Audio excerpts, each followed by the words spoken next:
Sa bawat luha, bawat ngiti, tayo sa L'épisode 11 et 12 commence avec Elias, qui était toujours accompagné d'Emma dans sa pépinière. Après leur longue discussion, Emma lui demande si, lui aussi, il pense qu'elle est bizarre, et s'il la prend, lui aussi, pour une sorcière. À ce même moment, Elias se met à repenser à sa discussion avec Luna, la fille de Vito, dans laquelle celle-ci, en colère, lui lisait, après l'altercation qu'il y a eu entre son père Vito et Andrés, le frère de la nounou de Camila, qui accusait ouvertement Emma d'être une sorcière. Luna disait à Elias, à ce moment, que Emma s'est inventé une vie et qu'en plus de ça, sachant à quel point son père a aimé fortement Camila, elle est sûre qu'il fera un transfert, car, poursuit-elle, Emma voudra séduire son père pour faire ce transfert. Après quelques minutes à repenser à cette discussion, un tout petit peu gêné, Elias répond à Emma que, bien sûr, il la croit, et qu'il est de son côté. Celle-ci, soulagée de la réponse de Elias, lui dit qu'enfin quelqu'un la comprend et la croit, continue en disant qu'elle est tellement reconnaissante de sa présence dans sa vie, car, depuis son arrivée dans cette ville, il est la seule personne qui prend vraiment soin d'elle et qui, en plus de ça, est son ami. De l'autre côté, chez la famille de la Torre, Luciano, qui avait envoyé un détective aller faire les recherches sur la vie d'Emma dans sa ville natale, était furieux, car le détective lui dit, mot pour mot, que tout ce que Emma leur a dit était vrai, et qu'il n'y avait rien de superstitieux à découvrir. Mais, pour Luciano, c'était impossible qu'Emma n'ait rien à cacher. Il continue en disant qu'il est sûr et certain qu'il n'a pas bien fait son travail, car il est impossible que Emma soit saine. Il continue en disant qu'il a intérêt à retrouver ce qu'elle cache, et qui est derrière ça. Mais le détective, convaincu de ses recherches et surtout de son travail, dit à Luciano qu'il n'y a rien à découvrir, car, en plus d'avoir tout cherché, il a même interrogé toutes les personnes qui ont grandi avec elle. Très en colère, Luciano se met à brutaliser le détective, en lui disant d'aller retrouver tout ce qu'elle manigance, car, lui, il veut les dénoncer un à un, au grand jour. Quand, à ce même moment, sa mère, Garda, arrive, lui disant d'arrêter, et de juste accepter qu'Emma leur a dit la vérité, et qu'elle n'a rien derrière la tête. De l'autre côté, la nounou de Camila, ayant vu que la nuit était déjà tombée, et qu'Emma n'était pas encore rentrée, était inquiète et se demandait où pouvait bien elle être. Quand, à ce même moment, cette dernière arrive et s'excuse du retard. La nounou de Camila lui dit qu'elle était passée où, car, après l'église, on ne l'a plus revue. Celle-ci, très contente, lui dit qu'Elias l'avait emmenée dans sa pépinière, pour l'aider à se calmer. Mais, connaissant l'entourage d'Elias, l'aide de la Torre et de la Cuesta, celle-ci lui dit qu'elle ne devrait pas s'approcher de ce jeune homme, car il ne va l'emmener que des problèmes. De l'autre côté, chez la famille de la Torre, la conversation continuait entre mère et fils. Garda disait à son fils Luciano d'arrêter ce qu'il fait, car, avant même que le détective vienne lui donner le résultat de son enquête, il lui avait déjà informé. Car, ajoute-t-elle, qu'elle aussi voulait savoir si Emma était vraie ou non. Mais, persuadée, elle sait dorénavant que celle-ci dit la vérité, car son fort instinct le lui dit. Alors, continue-t-elle, il devrait abandonner ses recherches et juste accepter la vérité. Mais, pour Luciano, il est hors de question que ça se termine ainsi. Il dit à sa mère qu'il va creuser, car ça se voit qu'elle est très douée pour mentir et cacher la vérité. Agacée par le comportement de son fils, celle-ci lui dit qu'il ferait mieux de se contenter de sa vie, et de chercher, pour une fois, à être heureux, sans faire des manigances. Puis, en partant, elle dit à son fils que, si quelque chose de mal venait à arriver à Emma, elle le tiendrait responsable. De l'autre côté, la nounou de Camila était toujours en colère et criait sur Emma, lui disant qu'elle ne veut plus la voir avec Elias, car elle n'aura que des problèmes, et, si elle ne la comprend pas, elle s'en mordra les doigts. Très en colère, elle lui dit que, dorénavant, elle devra lui informer de tous ses va-et-vient, et que, si elle ne respecte pas cela, ou que cela ne lui convienne pas, qu'elle quitte sa maison. Puis elle s'en va, laissant la Emma, un peu perplexe de la situation, car elle ne comprend rien de ce qui se passe. Plus tard dans la nuit, pendant qu'Emma dormait, elle reçut encore les souvenirs de la vie de Camila. Puis, en sursaut, celle-ci se réveille. À ce même moment, la nounou de Camila aussi faisait un rêve étrange, apeurée, elle s'était réveillée. Pendant ce temps, Andrés faisait des rituels bizarres, quand, à ce même moment, il reçoit l'appel de Luciano, qui le félicite et le remercie pour le scandale qu'il a fait à l'église, car, dit-il, que, s'il réussit à faire partir Emma de cette ville, il aura encore plus de récompenses que ce qu'il en a déjà.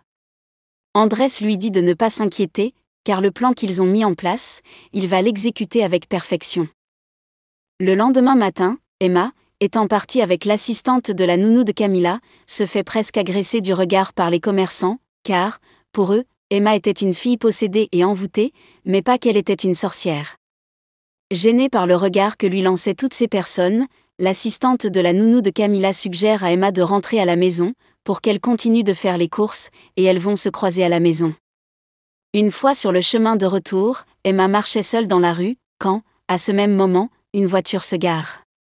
C'était Luna, la fille de Vito, accompagnée de ses amis, qui était venue dans le but d'agresser Emma. Ceux-ci lui demandaient si elle était une sorcière, une imposteur, ou une manipulatrice. Les hommes qui étaient dans le lot essayaient de la toucher, et disaient qu'ils vont s'amuser avec elle tout à l'heure. Quand, à ce même moment, Emma, qui était dans une situation impasse, se met, subitement, dans la peau de Camila. Fixant, droit, le regard, dans les yeux de Luna, elle lui demande comment va son père Vito. Elle continue en disant s'il a oublié la grande histoire d'amour qu'il a eue avec Camila. Cela laisse Luna bouche bée, qui ne sait quoi dire. Emma continue en disant qu'elle a peur d'elle, et sa mère également a peur d'elle, car elles savent à quel point elle est importante pour Vito. Cela laisse tout le groupe sans mots, qui ne savait plus quoi dire. De l'autre côté, Andrés, qui faisait ses consultations pour donner une réponse à ses clientes. Quand, à ce même moment, sa sœur arrive, le frappant, et lui disant d'arrêter tout ce qu'il faisait. Elle continue en disant qu'elle est consciente qu'il sait que tout ce qu'il fait est mauvais, car il n'est pas un vrai spirituel. Il arnaque les gens et se fait passer pour quelqu'un qui a des visions, et qui peut détecter les problèmes. Très en colère, elle lui dit qu'à cause de lui, tout le monde, dans la ville, déteste Emma et la prend pour une sorcière. Andrés dit à sa sœur qu'elle ne l'empêchera de rien faire, car, dit-il, des hommes très puissants de cette ville sont en train de l'encourager à débarrasser Emma de cette ville. Et, pour ça, ils sont prêts à payer des grosses sommes. Mais la nounou de Camila lui dit de lui dire qui sont ces personnes qui veulent du mal à sa petite Emma. De l'autre côté, après tout ce que Emma avait dit à Luna, celle-ci, très en colère, se met à la gifler, et ses amis essaient de la toucher, pour vouloir abuser d'elle. Quand, à ce même moment, Elias arrive, la sauvant des griffes des méchants. Puis, il s'en va avec Emma. Très jalouse, Luna les regarde partir, et ne comprenant toujours pas pourquoi, malgré toute la ville est contre Emma, lui, il continue de la sauver. Sur le chemin de la maison, Emma remercie Elias pour son aide. Lorsqu'elle veut continuer de parler, celui-ci l'arrête, et lui dit que ça suffit, qu'il en a marre de tout ce qui se passe. Elias continue en disant pourquoi elle ment, et dit qu'elle est possédée par l'esprit de Camila, car ça devient embarrassant, cette histoire. Mais celle-ci, étonnée et perplexe, le regarde, lui demandant si, lui, y croit vraiment, qu'elle est en train de jouer avec une chose aussi dangereuse. Très en colère, Emma descend de la voiture, et s'en va. Mais Elias la rattrape, et lui demande pourquoi elle continue. Celle-ci, très en colère, lui dit qu'il croit vraiment qu'elle fait tout ça pour de l'argent. Elle continue en disant que, pour sa bonne gouverne, si elle était vraiment intéressée par l'argent, elle aurait accepté d'aller vivre dans la somptueuse maison de la famille de la Torre, car, dit-elle, que Madame Garda le lui a proposé. Elle poursuit sa conversation, en disant que, pour son parrain Vido, c'est lui qui est venu vers elle pour la questionner, et pas le contraire. Donc, continue-t-elle, si elle voulait vraiment de l'argent, ou que, si toute cette histoire était fausse, elle ne serait pas là aujourd'hui. Elle aurait profité de tout leur argent à tous. Mais Elias ne sait quoi dire, car, pour lui, toute cette situation est tellement folle, et tellement tirée par les cheveux, qu'il se demande comment c'est possible qu'une femme soit possédée par l'esprit d'une autre femme, qui soit déjà morte. Quand, à ce même moment, Louis, le fils de Juan Felipe et de Alice, vient et demande s'il y a un problème. Voulant se débarrasser de la présence d'Elias, Emma lui dit que, t'inquiète pas, Elias était déjà en train de partir. Sans mots, ne pouvant même pas discuter, celui-ci s'en va. Après le départ d'Elias, Louis dit à Emma qu'il est venu lui dire que sa grand-mère, Garda, voulait la voir. C'est pourquoi il voudrait l'emmener avec elle. Mais celle-ci lui dit qu'il serait impossible pour elle d'aller lui rendre visite maintenant. Car, dit-elle, que Iziu voudrait qu'elle se concentre sur ce qu'elle est venue faire dans cette ville. Et lui demande d'aller s'excuser auprès de sa grand-mère pour son absence. Louis lui dit qu'il n'y a pas de problème, mais il est sûr et certain que cette décision ne plairait pas du tout à sa grand-mère, qu'il enverra encore, pour une énième fois, retenter la chance de la faire venir chez eux. Celle-ci s'excuse, mais Louis lui dit, en retour, que ça lui plaît de la voir, de temps en temps. Elias, après l'altercation qu'il a eue avec Emma, celui-ci, en colère, s'en va dans sa pépinière, et se met à creuser, avec toute la colère qu'il peut avoir dans son ventre. Quand, à ce même moment, Luna arrive, en colère, lui demande pourquoi il l'a humiliée comme ça devant leurs amis. Mais celui-ci, très en colère, lui dit que ces personnes ne sont pas ses amis, mais les siens. Mais Luna lui demande pourquoi il continue de défendre Emma, alors qu'elle, c'est une menteuse, et elle continue de causer des problèmes à tout le monde dans cette ville, surtout leur famille. Elias lui dit qu'il comprend la situation, et il sait, dit-il, qu'elle cause beaucoup de problèmes dans la ville, mais cela ne lui donne pas, à elle, Luna, de la rabaisser comme ça, tout le temps.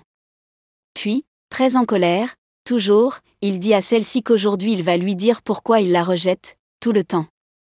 C'est parce que c'est une fille très égoïste, et très pitoyable. Touchée par ces mots, celle-ci s'en va. Après qu'Elias s'est rendu compte de la dinguerie qu'il venait de dire, il a des remords, et essaie de rattraper Luna, qui, elle, s'était déjà en allée, très en colère. De retour à la maison, Louis se rend compte, à sa grand-mère, que Emma ne pourra pas venir, car elle est débordée de travail. Mais celle-ci lui dit que c'est de sa faute, car il aurait utilisé meilleurs mots pour la convaincre de venir. De l'autre côté, chez Ichou, celle-ci avait des migraines. Quand Emma arrive, lui donnant un remède qui pourrait la soulager, dit-elle que c'est le remède que Camilla utilisait pour lui calmer ses nerfs. Quelques minutes plus tard, Ichou, la nounou de Camilla, se confie à Emma, lui disant qu'elle est toujours dans le deuil de la mort de Camilla, car, dit-elle, Camilla était comme sa fille. C'est elle qui était présente pour elle, depuis qu'elle était petite. Et, depuis sa mort, elle s'en est jamais remise. Car, dit-elle, qu'elle a subi tellement de choses atroces, mais elle, de sa position, elle se sentait impuissante de lui venir en aide. Alors, c'est pourquoi, aujourd'hui, avec sa présence, à elle, Emma, dans la maison, elle voudrait la protéger. Car, depuis son arrivée, elle a l'impression que Camilla est de retour. Puis, Ichou s'excuse auprès d'Emma, pour la manière dont elle lui a parlé, tout à l'heure. Mais, pour Emma, cela ne fait rien, car elle sait qu'elle veut juste la protéger. Elle connaît la famille de la Torre et la famille de la Cuesta, mieux que quiconque. Quelques minutes plus tard, on leur informe qu'il y avait un mort qu'ils devaient maquiller. Quand ils vont, ce sont les employés de la famille de la Torre. L'une de ces femmes avait perdu son enfant. On pleure. Lorsqu'elle voit Emma, elle lui dit d'aller dire à Camilla que le sort qu'elle a jeté sur le village, avant de mourir, s'est abattu sur son fils qui n'a rien demandé. On pleure, et s'énerve contre Emma, et lui dit de dire à Camilla de cesser ça, tout de suite, car son fils était censé mourir après elle, pas avant. Mais tout le monde essaie de la calmer, lui disant que ce n'était pas de la faute d'Emma. L'enfant était malade, et cela n'a rien à voir avec la malédiction de Camilla.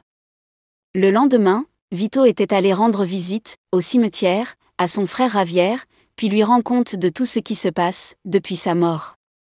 Il lui dit que Emma est vraie, tout ce qu'elle dit est vrai. Mais la seule chose qui l'intrigue, et qui n'est pas encore claire dans sa tête, c'est l'orphelinat dont elle parle, où elle a vécu. Après avoir fait, lui, ses enquêtes, l'orphelinat ne trouve aucune trace d'elle. C'est comme si elle n'a jamais été dans cet orphelinat. Alors il promet à son frère de découvrir la vérité, et de lui faire justice. Plus tard, après qu'Emma se soit occupée, maquillée, du corps de cet enfant, elle ressent encore des sensations étranges, la présence, sans doute, de Camilla. Apeurée, elle s'empresse d'aller dans la chambre, devant la photo de Camilla, lui disant d'arrêter de l'effrayer comme ça, car, dit-elle, qu'elle ne peut pas faire le travail qu'elle lui demande de faire, c'est trop pour elle. À ce même moment, Emma entend une voix qui lui dit « Fais-le, fais-le, fais-le ». Apeurée, celle-ci se cache sous sa couette. Le lendemain matin, Emma rend compte de ce qu'elle a vécu dans la nuit, à l'assistante de Ichou. De l'autre côté, Elias avait déjà pris le service, et était en train de livrer des fleurs. Quand son ami lui demande pourquoi il avait l'air aussi pensif, celui-ci lui dit qu'aujourd'hui il va livrer des fleurs à la seule femme de sa vie. Quelques minutes plus tard, on voit Elias emmener un bouquet de fleurs à Emma. C'est la fin de cet épisode résumé. Kasama, kapamilya novelas, puso ng